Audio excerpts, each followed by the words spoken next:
Guess who has the import of diesel contracts from overseas? ANC cronies. And they make a fortune. It's in their interest to break Eskom. I'll tell you how they steal. Just one example, okay? When they buy a new aircraft, okay, they add a big commission on there that goes to Lutuli House. They steal the money. And you can't bribe the Americans, and the Americans won't give or take bribes. You can't bribe the Brits. They don't give or take bribes. But the French are still bribable. So they do, a couple of aircraft from Embraer in Brazil, a couple of aircraft to keep the Americans quiet. And when they do the Airbus orders, they do them through the French so they can take or receive bribes. Sure. That's what the ANC is fundamentally. The ANC of the last 10 years is about breaking so they can steal. They've broken our democracy. They've broken most of our state-owned enterprises. They've broken as much as they can so that they can steal. And just a simple fact about Eskom. Remember Zuma got his boys, and Gupta's got all their boys in charge of Eskom. And then they broke the coal contract that was with Glencore, Optima Coal, and reinserted a coal contract with a different company. Why did they do that? Very simply because they produced low-yield coal into the turbines. It breaks the turbines. If you break the turbine, you create load shedding. If you create load shedding, you need to import diesel from overseas. Guess who has the import of diesel contracts from overseas? ANC cronies. And they make a fortune. It's in their interest to break Eskom. And this is across the board. Transnet, Denel, South African Airways. South African Airways, I'll tell you how they steal. Just one example, okay? When that moronic Dudu Mayeni, a failed school teacher, was made chairman of SAA, the only reason she was put in there was to obey instructions from Zuma, the gangsters, and the Guptas. When they buy a new aircraft, okay, they add a big commission on there that goes to Lutuli House. They steal the money. Sure. And you can't bribe the Americans, and the Americans won't give or take bribes. You can't bribe the Brits. They don't give or take bribes. But the French are still bribable. So they do, a couple of aircraft from Embraer in Brazil, a couple of aircraft to keep the Americans quiet. And when they do the Airbus orders, they do them through the French so they can take or receive bribes. Sure. That's what's going on. That's crazy. Bankrupt. So Eskom is almost unfixable. And if you take all the problems of South Africa, put them in a pile over here, Denel, South African Airways, everything, and you put Eskom over here, this alone will bankrupt the country. Eskom alone. But unfortunately, all the people who feel like they haven't stolen enough in the ANC realize they've got to quickly steal what's left. And that's what's happening. It's very bad. And Eskom, Andre de Ruyter was a very good executive, a great appointment. And, he brought down the debt, he improved operating efficiency, he did all the things a good businessman should do. But how does an Andre de Ruyter tackle the mafia that's backed by the ANC, that's installed with cadres? They're stealing cables, breaking turbines, importing diesel. That's how they make money. They don't invest, grow, build. They steal and break. There is a ton of money and a ton of expertise ready to deliver power. The Western Cape could go off Eskom tomorrow morning and be energy independent. So could lots of municipalities, okay, overnight. But it's the ANC sitting between the country and the solution. I think complacent South Africans, of which there are too many, started business. Yeah. Which business people stand up and speak out? Very, very few. Scared, cowards, colluding, whatever. And then you go to the broader community, also complacent. My wife, who's a New Zealander, 4 months ago said, I don't know what's wrong with this country. You should be out on the street protesting against the ANC. And on January 25th, next week, everyone needs to get out. Up in Joburg against Lutuli House, in Cape Town against Parliament. And not against load shedding, not against the tariff raise, against the ANC. We've got to disconnect, as Alan Winde correctly says, the country from the ANC. So it's fixable. Power, we could easily fix it. I mean, somebody said to me 2 days ago, listen to this, I don't know if it's true. There's submarines sitting in Simonstown. Each has a 40 megawatt nuclear power plant within each submarine. I think one is 200 megawatts. Wow. Where are those submarines going? What are they useful for? Nothing. Leave them in the port, plug them into the Cape Town grid, and you've got Cape Town energy fixed forever, just sitting in the ports. I mean, that's just one crazy idea. But renewable, there are tons of my friends have got money and happy to get renewables rolled out even further. The Western Cape has good credit and can buy that power, as can other municipalities around South Africa, not many of them that have credit like DA-run municipalities.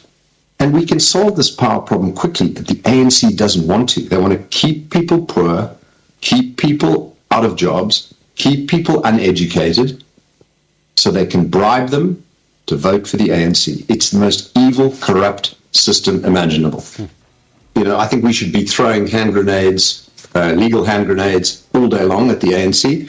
But I think Andre de Ruyter, I mean, it's, you know, okay, he was chief executive. I think he did a good job, and he had his hands tied. There was nothing he could do.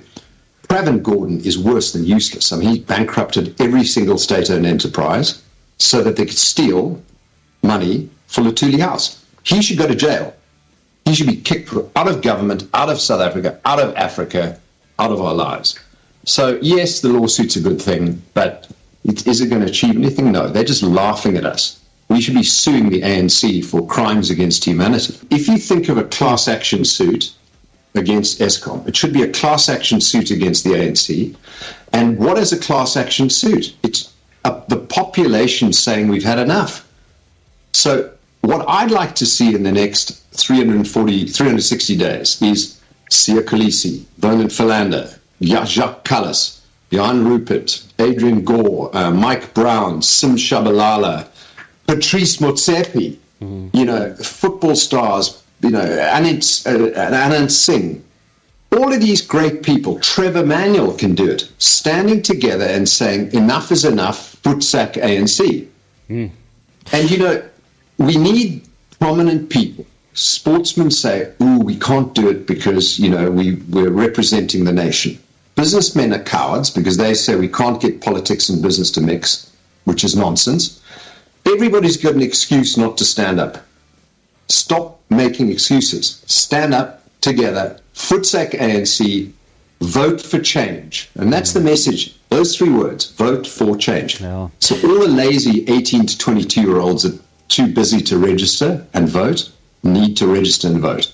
Absolutely. And that's how we're going to get rid of these monsters of the ANC.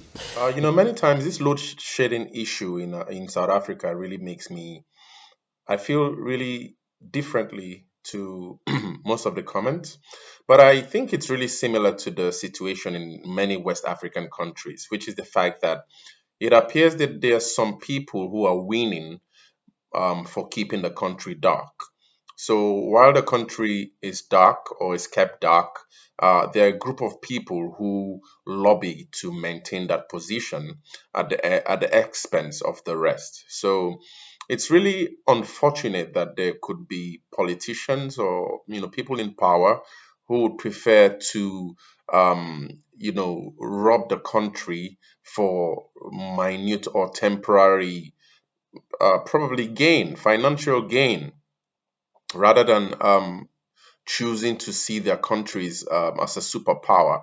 And I remember when I used to read South African history, I used to wonder because I found out that at some point South Africa had, this nuclear arsenal, and it was almost on the verge of really competing as one of the, nuclear superpowers in the world at the time.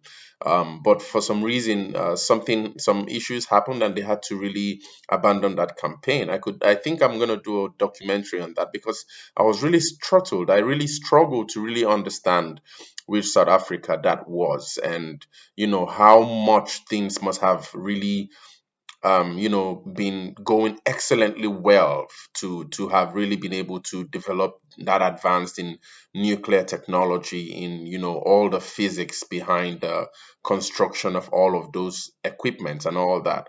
But today South Africa is struggling with electricity load shedding. It's something that it's growing up in West Africa. Like me, for example, growing up in Nigeria, also my trips to Ghana, I've experienced a lot of this load shedding, or what we call power cuts, in this region, and so it's almost normal. But I recall Rob Hersov here and some other commentators have declared on indicated that South Africa is at is it stage 8 of load shedding, which is a kind of like really critical place to be for a nation.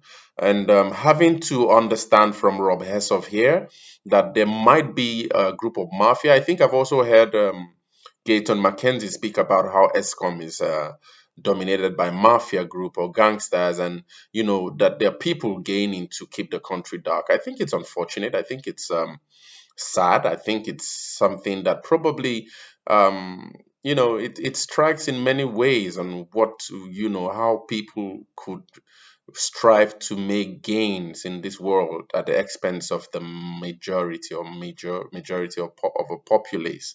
But I really don't know how or what you guys think about this speech anyway, this expose. I think it's really serious.